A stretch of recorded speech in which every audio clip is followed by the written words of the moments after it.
Sunkiai miegu, košmarų sapnuoju visokius. Sapnavau, kad grįžau vaikystę. Wow, mano vaikystės kambarys! Reikia viską nufotkint. O, kas čia per hantelis? Kur kamera? Jūsų telefonas neturi kameros.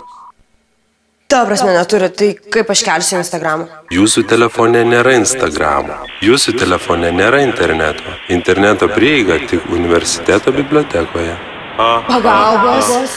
Pagalbos! Ežio, pagalbos! 4G! Greičiau! Košmaras gyvenimas be Instagramo. Hashtag beveik.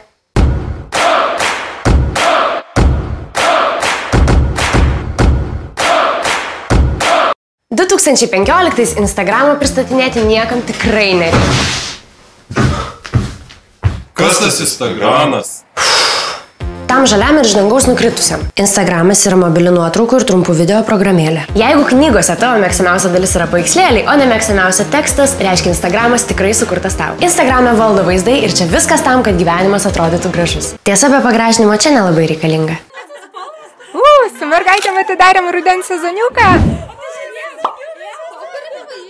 Nors po truputį populiarėja hashtagas NoFilter arba selfie variantas, kurio norima pasakyti graži ir be makiažo. No makeup! Cheaterė!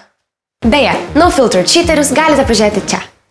Kai viskas taip gražu Instagrame, tai žmonės dalinasi savo geresniuoju aš. Tuo, kuris keliauja ir skaito knygas, visada gražus, mėlynas dangus, kuriam visada atostogos. Žodžiu, gyvenimas Instagrame yra la dolce vita. O jei taip konkrečiau pažiūrėjus į populiariausias nuotraukas, tai matome žiauriai graži mergina, žiauriai graži mergina, graži mergina, mielas gyvūniukas, graži mergina, žiauriai graži. Ok. Kartais tarp jų įsimaišo ir viena kita skelbimo tarka. Taigi, pirmoje vietoje Instagrame išvaizda, antroje vietoje išvaizdos tobulinimas. Joga, pilatesas, kalanetika, bėgiojimas, aerobika. Žodžiu, seksi sportas ir hashtagas fitspo dabar yra žiauriai ant bangos. Keista, kad dar nėra Instagramo sporto klubų, kuriuose ne tai, kad nusifotkini, kai turi laiko tarp sporto, o sportuoja tada, kai turi laiko tarp nuotraukų.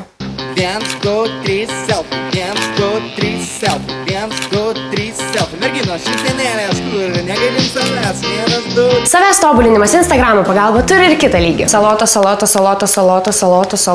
Įsivaizduoju, kaip keista meno istorikams atrodys, kai jie supras, kad Instagramo eros žmonės buvo estetiškai susižavėję salotomis.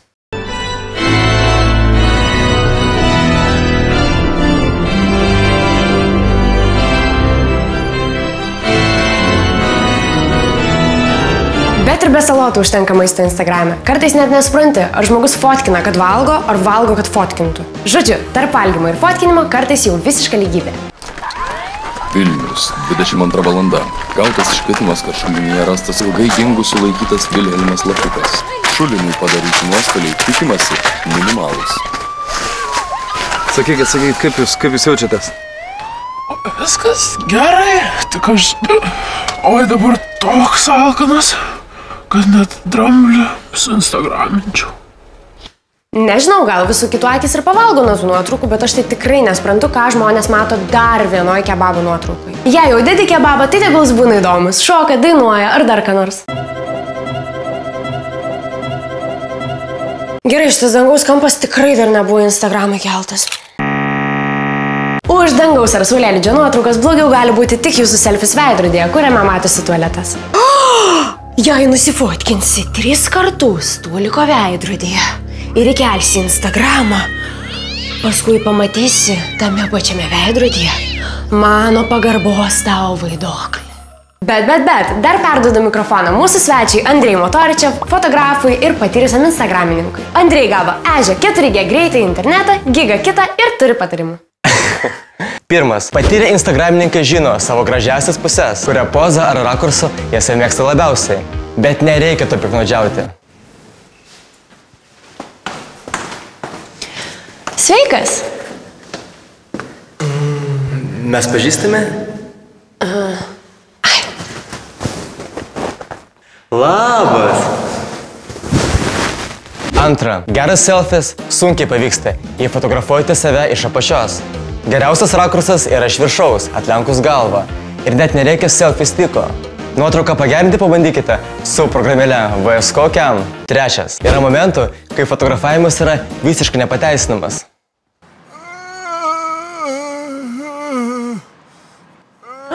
Mirštat? Kaip gaila. Bet gal padarom dar vieną Instagramui. Barzdytė į viršų. Akyčių taip neužarčiam. Šipsenelį spaudžiam. 4. Pagal hashtagus pasaulis gali atrasti jūsų nuotrauką. Pagal hashtagus jūs priskiriami prie kitų nuotraukų su to pačiu hashtagu. Todėl apsimoka pagalvoti, kokie hebro jūs norite būti. Ką čia parašyt? Hashtag sėdam liūdam. Hashtag duok paskambint.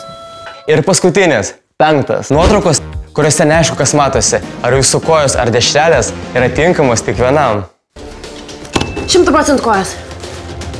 10% jautinas. Su sūriu. Šviežiai depliuotas. Sardelės. Rūkytos. Nuogos. Kojos. Grill. Ačiū, kad žiūrėjote. Buvo geras? Like, please. Ir užsiprenumeruokite, prenumeruokite, ir užsiprenumeruokite ežiai.